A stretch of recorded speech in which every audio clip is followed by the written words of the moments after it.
Bismillahirrahmanirrahim. Assalamualaikum warahmatullahi wabarakatuh. Kita lanjutkan perkuliahan kita dengan pokok bahasan tentang kebahagiaan atau paradigma kebahagiaan. Bagaimana kita mengkonsepkan kebahagiaan di dalam diri kita. Dan seorang profesional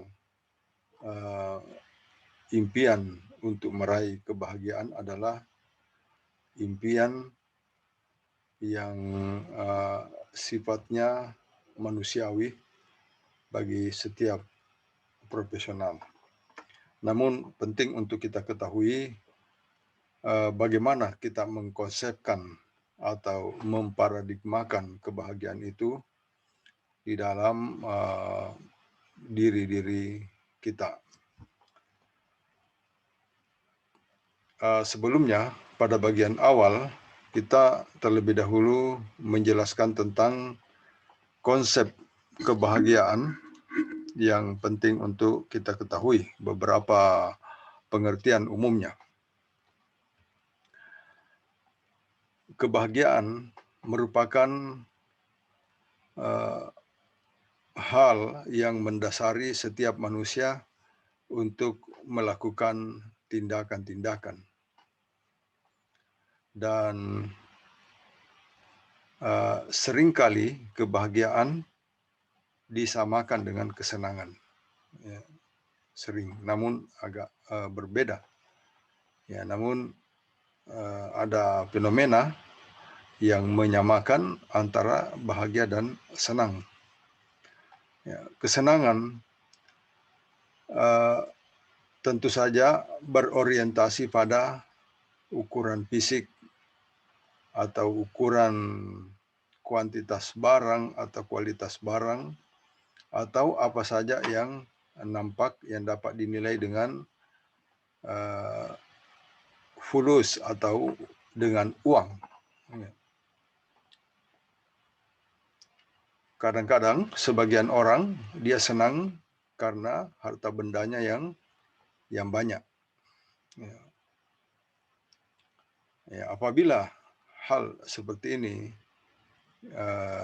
dikonsepkan seperti ini, maka kebahagiaan bisa saja berarti sama dengan kesenangan. Namun demikian, kebahagiaan adalah kepuasan yang sadar. Kepuasan yang sadar yang dirasakan seseorang apabila keinginannya memiliki nilai kebaikan atau nilai virtu. Nilai virtu yang sudah dapat diwujudkan. Ya, jadi berbeda dengan kebahagiaan yang disamakan dengan kesenangan tadi. Kebahagiaan, kesempurnaannya terjadi karena kebaikan yang sempurna yang dimiliki secara lengkap sehingga memenuhi seluruh keinginan-keinginan. Ini mendekati kepuasan. Kemudian beberapa pemikiran yang menganggap untuk tercapainya suatu kesempurnaan dari kebahagiaan itu seperti disebutkan berikut ini. Ya, manusia mempunyai keinginan bahagia yang sempurna. Ini yang terjadi pada setiap manusia. Dia ingin sempurna bahagianya. Dan kebahagiaan yang sempurna itu tidak akan pernah bisa dicapai dengan ukuran-ukuran fisik, ukuran-ukuran harta. Kebahagiaan hanya bisa dicapai apabila dibahagiakan dengan hal-hal yang sifatnya non fisik. Kemudian kodrat manusia adalah untuk memenuhi keinginannya yang merupakan dorongan dari sifat rohania dari manusia. Memang seperti itu, dia adalah kodrat. Ya. Dan biasanya ada yang menjadi sifat bawaan yang terbawa dari sifat-sifat dari ibunya atau orang tuanya, dan perpindahan sifat ini, sifat bawaan kodrat manusia ini terjadi secara genotype. Ya, bisa saja terjadi secara genotype untuk terjadi seperti itu. Kemudian pada dasarnya kesenangan itu asas dasar ya. Asas dasar dari kebahagiaan itu adalah kesenangan. Ini adalah asas dasarnya. Ya. Dan menjadi suatu hal yang tidak bisa dipungkiri bahwa bahagia itu erat sekali kaitannya dengan kesenangan. Seseorang tidak bisa mencapai kebahagiaan itu kalau tidak ada kesenangan di dalamnya. Dia senang belajar, dia senang dengan sesuatu, maka kualitas-kualitas kesenangan itu akhirnya berpadu menjadi suatu kebahagiaan.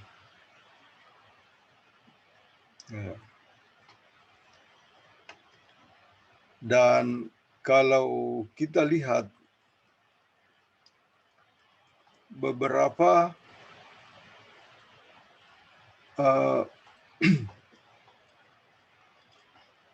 sumber kesenangan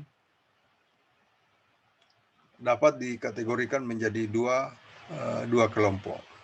Yang pertama adalah kesenangan fisik. Kesenangan fisik adalah kesenangan yang dapat dirasakan secara langsung, dinikmati oleh tubuh dan raga. Sumbernya bisa berasal dari makanan, minuman, atau perlakuan-perlakuan fisik. Mulai dari tenggorokan sampai ke perut. Sampai ke perut. Ini adalah kesenangan-kesenangan fisik. Apabila sumbernya itu berasal dari hubungan badan atau hubungan badani, maka yang menerima kesenangan itu adalah alat yang terkait dengan reproduksi manusia. Apabila itu hubungan badan. Ini juga bisa terjadi sebagai suatu kesenangan. Seseorang biasa merasa senang apabila telah melakukan hubungan badan. Ini tidak bisa dipungkiri. Dan bahkan inilah yang kadang-kadang kesenangan perut mengalahkan kesenangan bawa perut. Para profesional yang ada di negara-negara barat atau negara-negara lain kadang-kadang lebih mementingkan kesenangan perut daripada kesenangan bawa perut. Lebih mementingkan profesinya dulu, karirnya, daripada pernikahannya. Padahal pernikahan adalah hal yang penting untuk diprioritaskan di dalam hidup kita.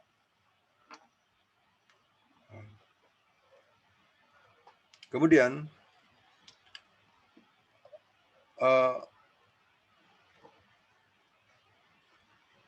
apabila kesenangan-kesenangan itu diproduksi oleh atau dihasilkan oleh tangan, oleh tenaga, kekuatan, maka biasanya disebut memuaskan. Ya, biasanya disebut dengan memuaskan. Kemudian yang kedua adalah kesenangan psikis atau kesenangan ruhania. Biasanya berasal dari hasil karya seni, ya, hasil-hasil karya seni, bahkan lagu-lagu, ya, musik-musik. Walaupun di dalam pandangan sebagian ulama bahwa musik itu adalah haram, ya, tidak dibolehkan, tapi bisa menjadi sumber kesenangan. Dan apabila kesenangan didapatkan dari yang sifatnya seni, misalnya lukisan atau apa saja, maka biasanya sebutannya adalah keindahan, indah, menarik, atau hebat. Nah, penilaian ini diberikan oleh rasa, emosi, dan getaran jiwa seseorang. Demikian pula desain mesin dalam keteknikan pertanian tidak terlepas dari aspek ini, dari aspek keindahan. Misalnya desain suatu mesin pengolah tanah atau traktor misalnya, ini harus diperhatikan juga hal-hal yang sifatnya terkait dengan keindahan. Ya, mungkin keindahan bentuknya, bentuk dari traktor itu, dan desainnya, misalnya penampilan fisiknya, ini juga harus diperhatikan.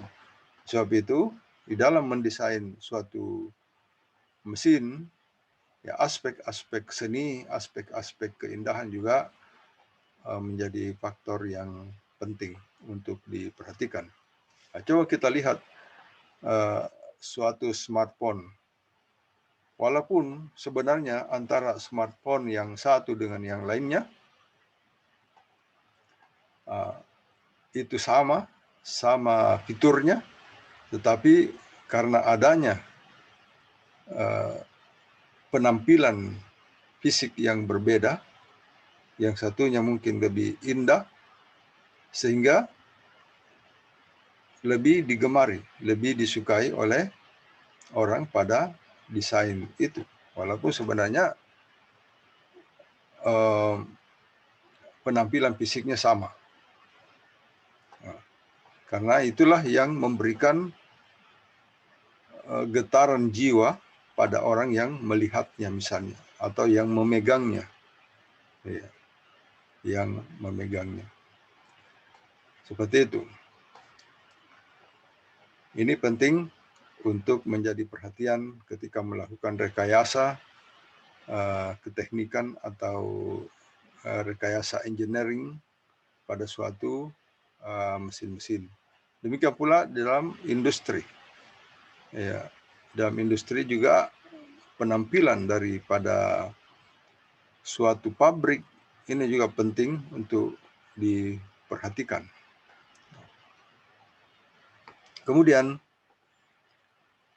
sumber kesenangan fisik apabila bersumber dari otak manusia atau pikiran manusia yang merasakan kesenangan itu adalah otak, maka sebutan dari kesenangan itu biasa disebut ilmiah, ya, ilmiah atau hebat atau mengagumkan atau apa saja, mencengangkan,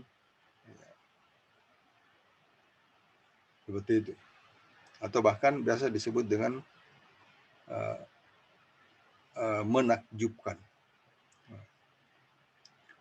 Kemudian, apabila kesenangan itu sumbernya adalah kepercayaan, yang menikmati kesenangan itu adalah jiwa-jiwa atau perasaan rohani, hati, di mana kesenangan itu dinilai dengan sebutan misalnya yang misalnya seseorang itu beriman atau dalam perspektif agama takwa atau alim, ini terkait dengan kepercayaan. Dan bahkan sebagian para ulama merasakan kesenangan itu di dalam ibadahnya, dan mereka mengatakan bahwa itulah puncak kesenangan yang tertinggi. Ya, bahkan para salafus saleh mengatakan bahwa sekiranya para pangeran-pangeran itu merasakan apa yang kami rasakan, maksudnya kenikmatan ilmu yang dia rasakan, maka para pangeran-pangeran itu atau putra-putra raja itu akan mencabut pedangnya untuk merampas kesenangan yang kami rasakan. Ya, namun mereka tidak bisa merasakan kesenangan-kesenangan itu. Seorang yang merasa senang dengan ilmu, merasa tenang dengan ilmu-ilmu agama misalnya, dan itulah sebenarnya puncak kesenangan yang tertinggi. Dan ini tidak bisa dirasakan oleh orang-orang biasa, orang-orang yang tidak bekerja keras untuk mendapatkan itu, tidak bisa. Walaupun sebagian manusia mendapatkan harta yang banyak, namun dia tidak mendapatkan kebahagiaan, ya, kesenangan, tidak mendapatkan itu. Apa sebabnya? Karena tidak ada memang kebahagiaan di sana, walaupun secara konteks keilmuan bisa kita lihat bahwa kesenangan itu ada kaitannya dengan materi, tapi itu tidak berlaku mutlak. Ya, karena kita lihat betapa banyak orang-orang populer, artis-artis Hollywood yang mengakhiri hidupnya dengan menembak dirinya atau melakukan bunuh diri atau meminum racun, ya, karena mereka tidak mendapatkan kesenangan di dalam atau kebahagiaan di dalam apa yang mereka peroleh. Itu. Jadi demikian pembahasan pendahuluan daripada kesenangan atau kebahagiaan. Kemudian berikut ini kita akan melihat teori-teori tentang kesenangan dalam perspektif filsafat etika. Ya. Yang pertama adalah teori kesenangan yang disebut sebagai hedonisme atau ethical hedonism, atau biasa juga sering disebut dengan hedonisme. Hedonisme adalah suatu teori bagaimana seharusnya seseorang bertindak dan apa yang ingin diperbuat untuk mendapatkan kesenangan itu. Jadi bagaimana seseorang menentukan tindakannya, langkah-langkah dari tindakannya itu untuk mendapatkan kesenangan itu. Ini disebut dengan hedonisme, ya, teori hedonisme Dan teori ini ada dua kategorisasi yang bisa didapatkan. Yang pertama adalah hedonisme atau ethical hedonism yang bersifat egois. Disebut egois karena tujuan untuk mendapatkan kesenangan itu dilakukan secara maksimal. Dia hanya fokus di situ tanpa melihat dampak-dampak yang lain yang mungkin terjadi dari upaya-upayanya. Dan menganggap bahwa kesenangannya dapat dinikmati dalam waktu yang lama, ya, tanpa disadari bahwa umur manusia itu terbatas. Ya. Kematian itu sangat dekat mengintai manusia. Ini yang tidak disadari oleh penganut teori hedonisme yang bersifat egois.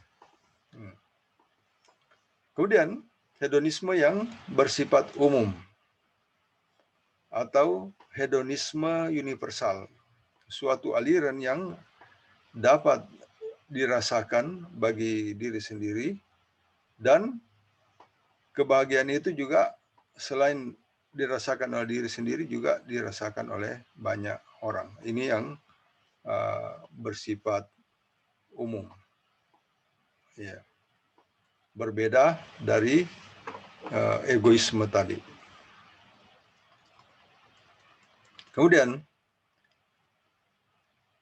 ada seorang ilmuwan yang memberikan deskripsi tentang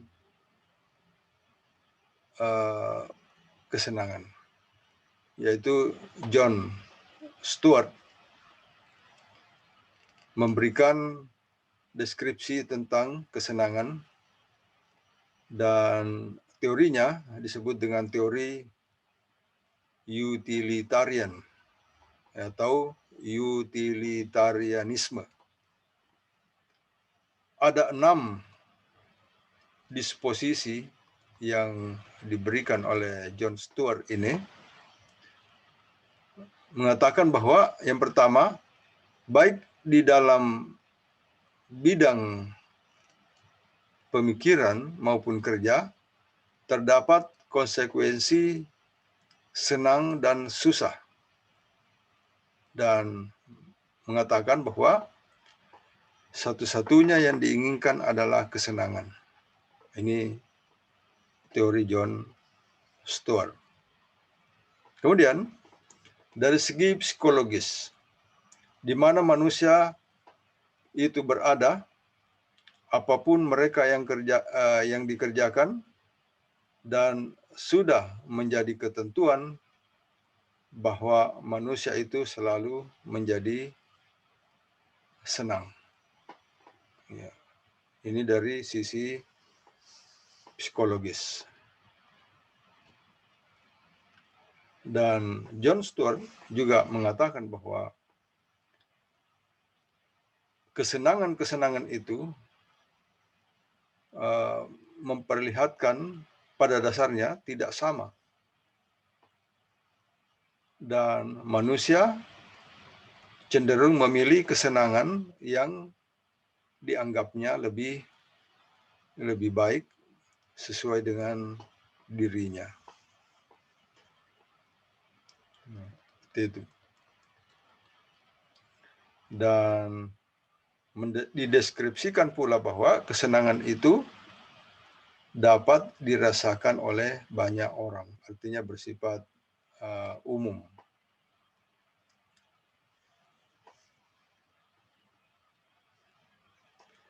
Dan apabila kesenangan-kesenangan itu kuantitasnya sama, maka yang dijadikan kriteria untuk dipilih di antara kesenangan-kesenangan itu adalah yang memberikan efek paling lama untuk dapat dinikmati dari kesenangan-kesenangan itu.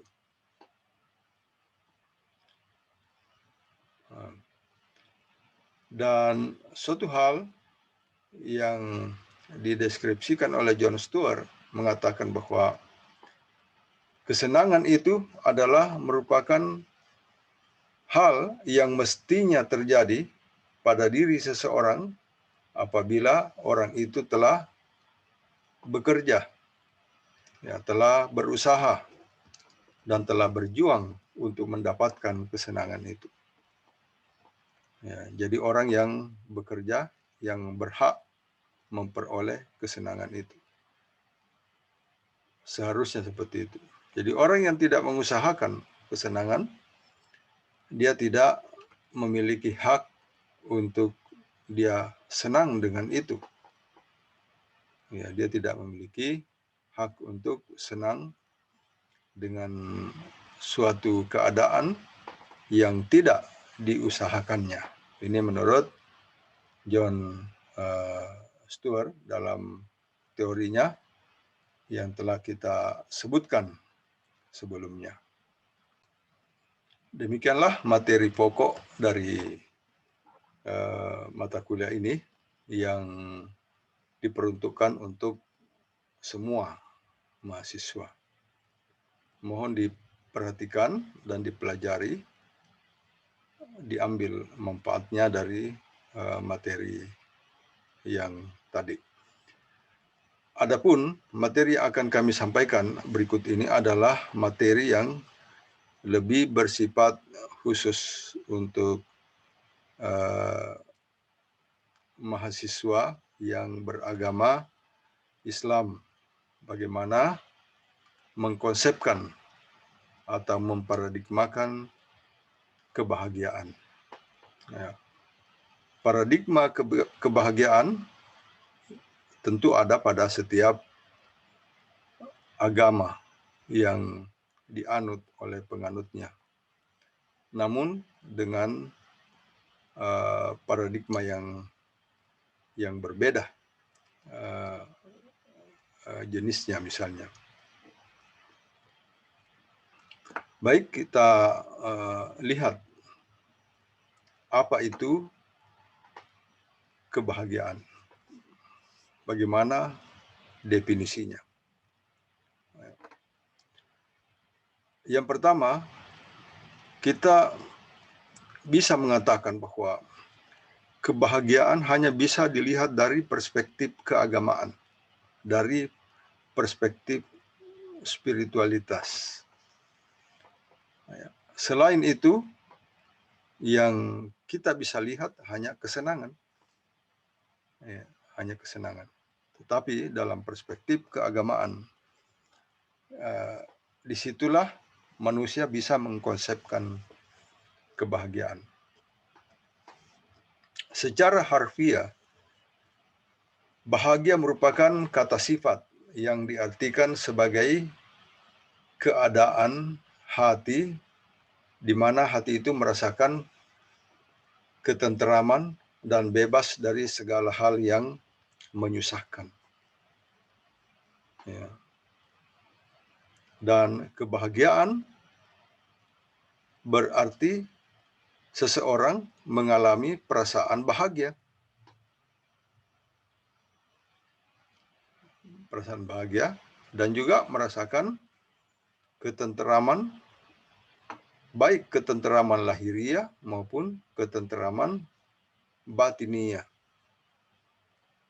Apa sebabnya? Karena di situ seseorang mendapatkan keberuntungan yang bersifat lahir dan batin. Salah satu definisi dari kebahagiaan,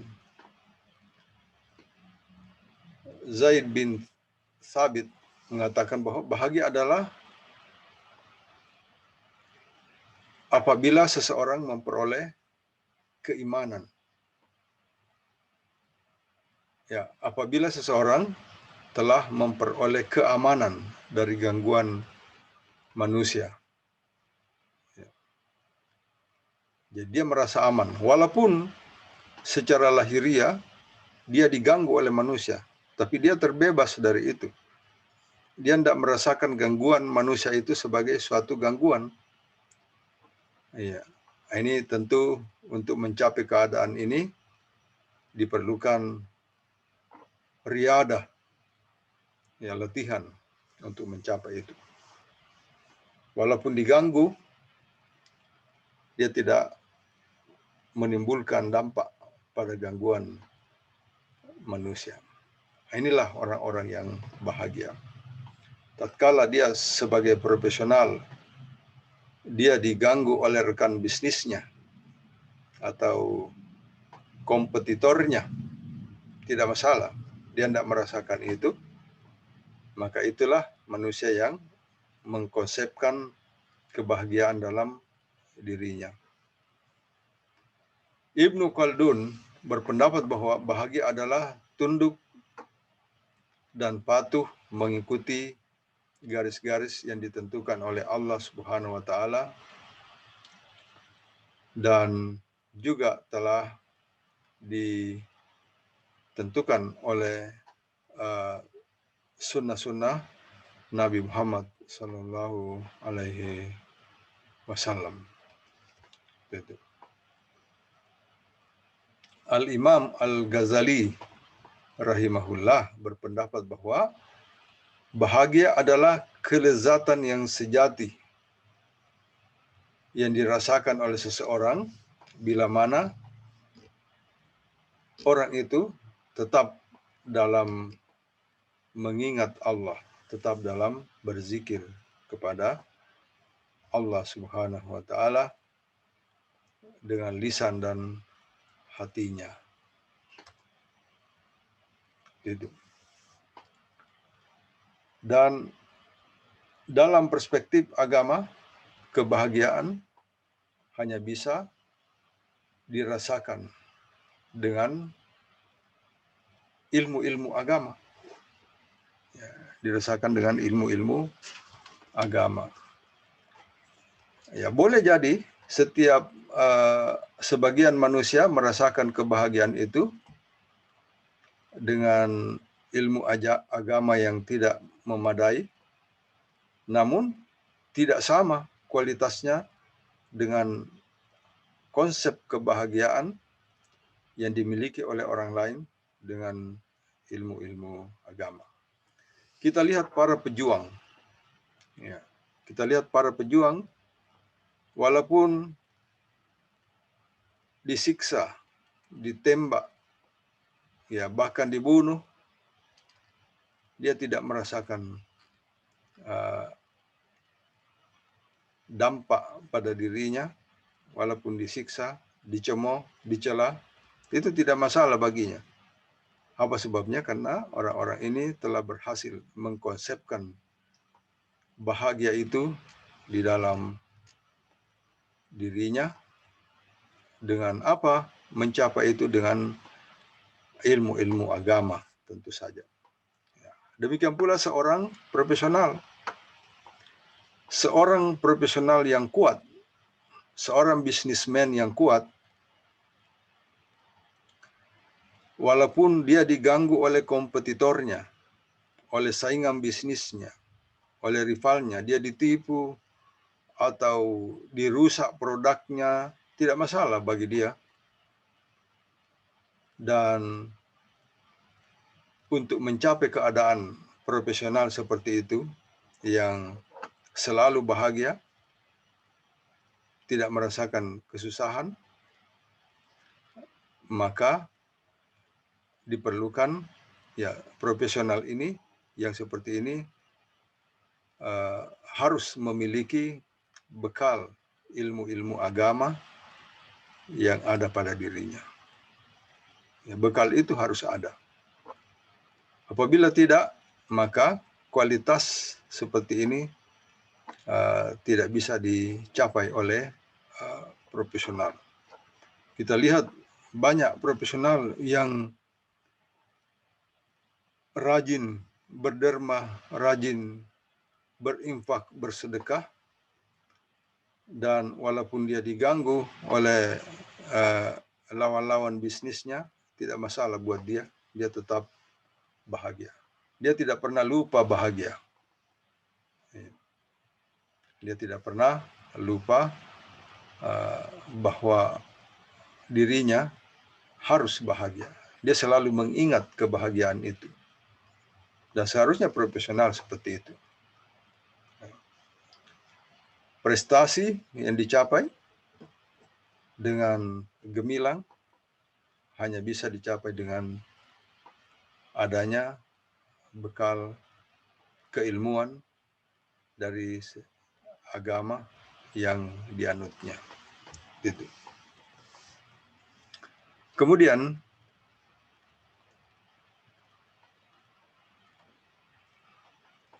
bagaimana perilaku atau karakter orang yang bahagia di dalam perspektif Islam? Kita bisa melihat dari surah Al-Lail ayat 4 sampai 10. Jadi, mohon maaf ini adalah materi tambahan bagi calon-calon profesional muslim. Allah Subhanahu wa taala berfirman, "Inna sa'yakum lasyatta." Ya, sesungguhnya usahamu, profesimu memang beraneka ragam, kata Allah. Fa amma man a'ta wattaqa. Fa amma man a'ta wattaqa. Maka barang siapa yang memberikan hartanya di jalan Allah dan bertakwa, wa saddaqa bil husna, dan membenarkan adanya pahala. Dia yakin bahwa seseorang yang memberikan hartanya ada pahala yang terbaik, yaitu al-husna, yaitu surga. Dia yakin dengan itu. Fasanu yassiruhu lil yusra. Maka akan kami mudahkan baginya jalan untuk menuju kemudahan atau kebahagiaan. Nah, kita lihat di sini bahwa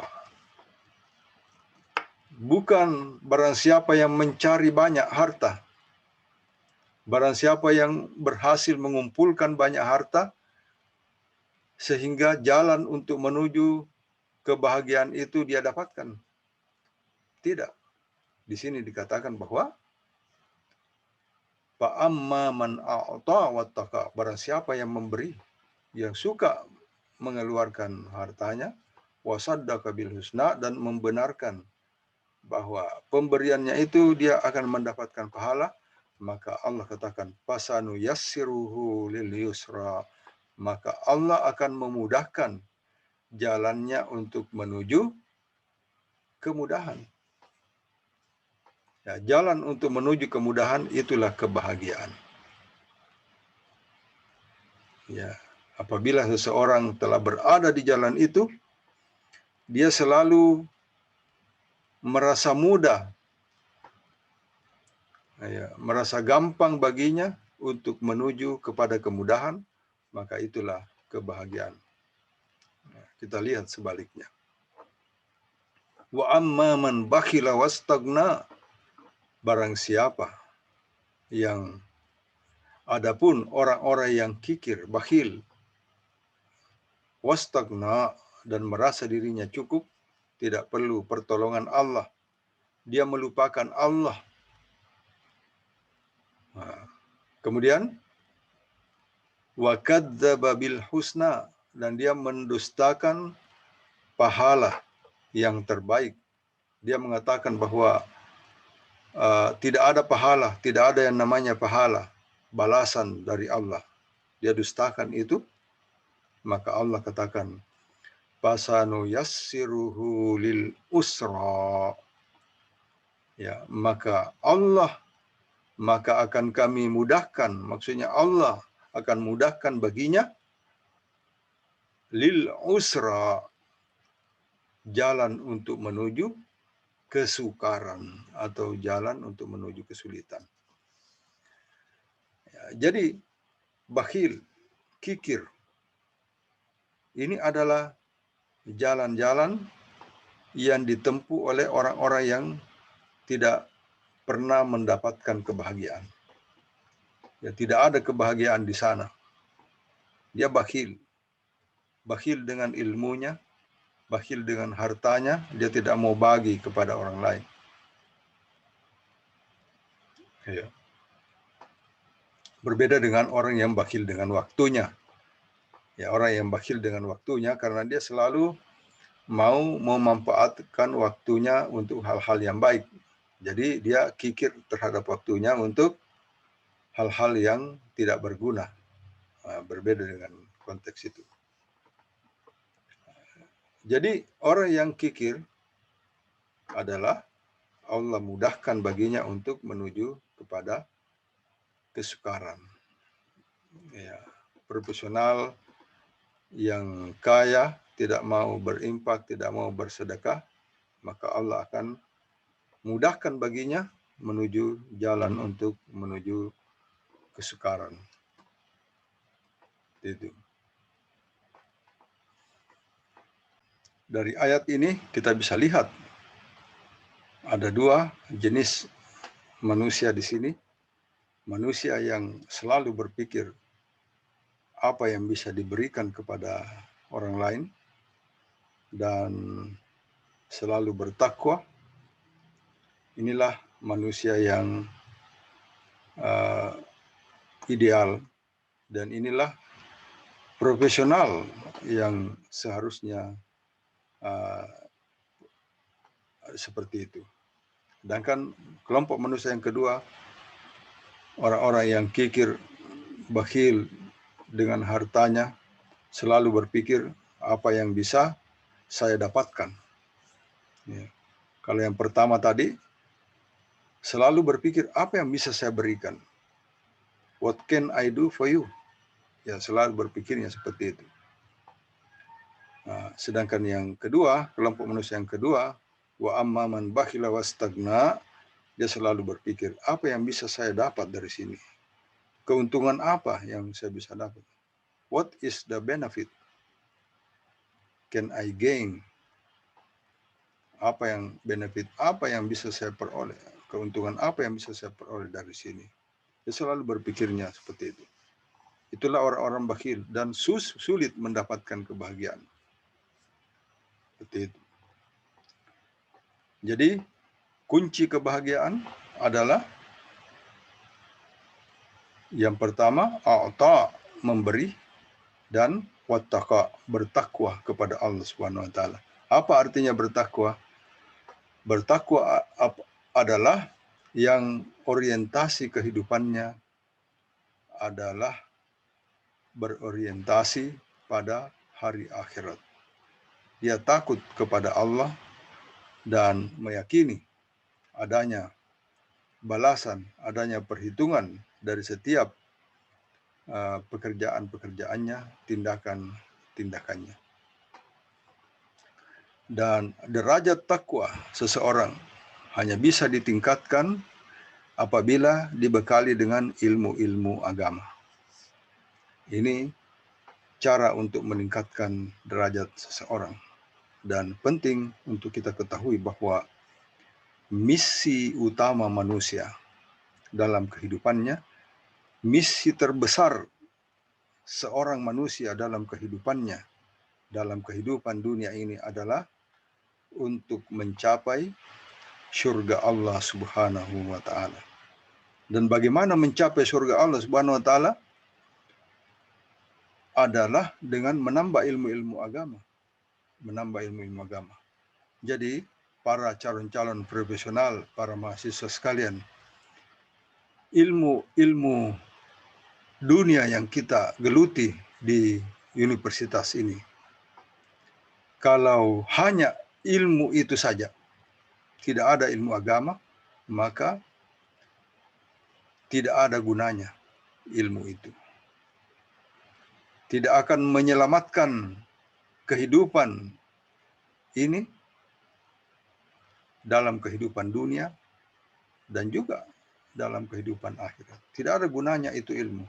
Tidak ada gunanya itu ilmu pertanian, ilmu keteknikan pertanian apabila tidak di backup, tidak diarahkan oleh ilmu-ilmu agama.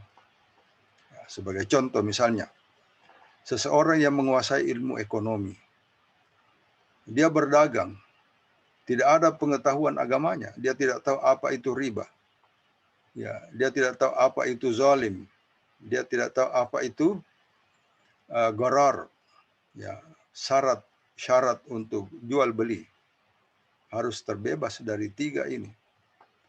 Bebas dari riba, bebas dari gharar,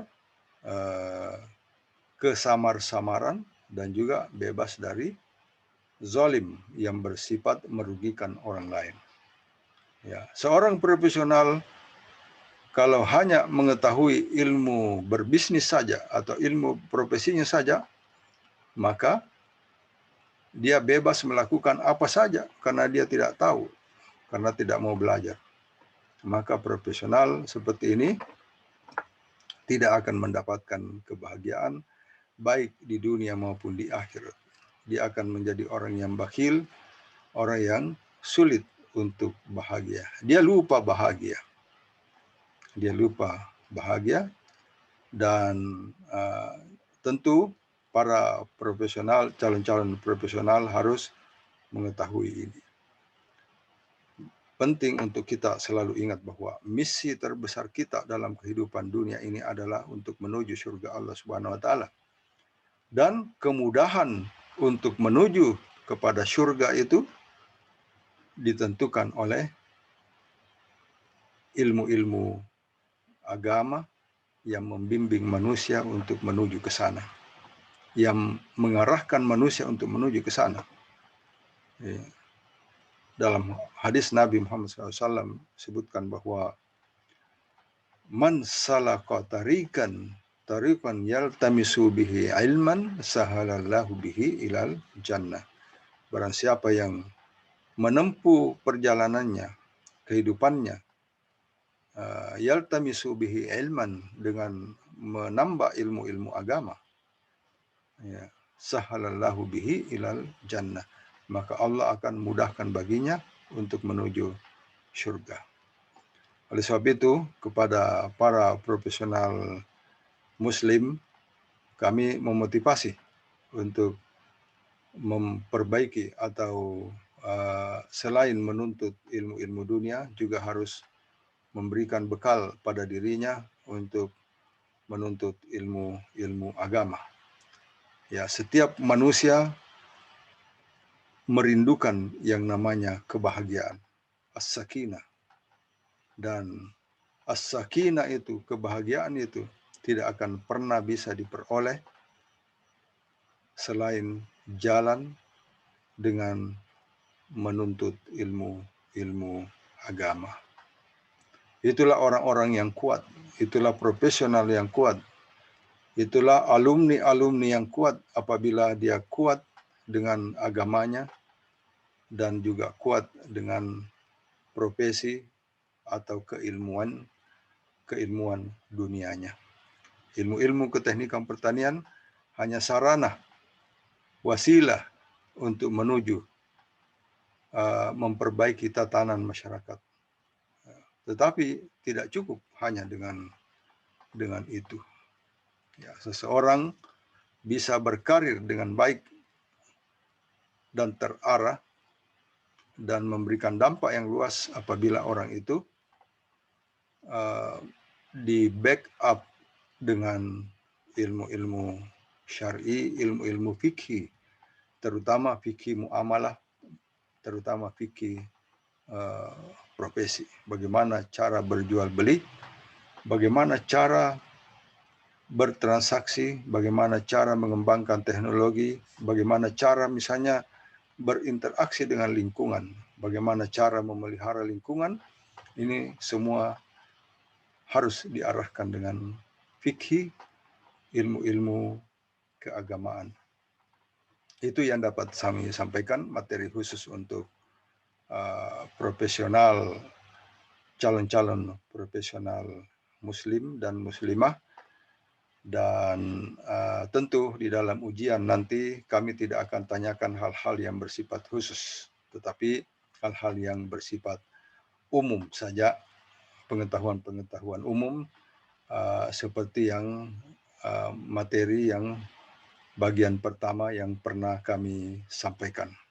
Terima kasih atas perhatian Anda dan kita akan lanjutkan pada pertemuan selanjutnya. Assalamualaikum warahmatullahi wabarakatuh.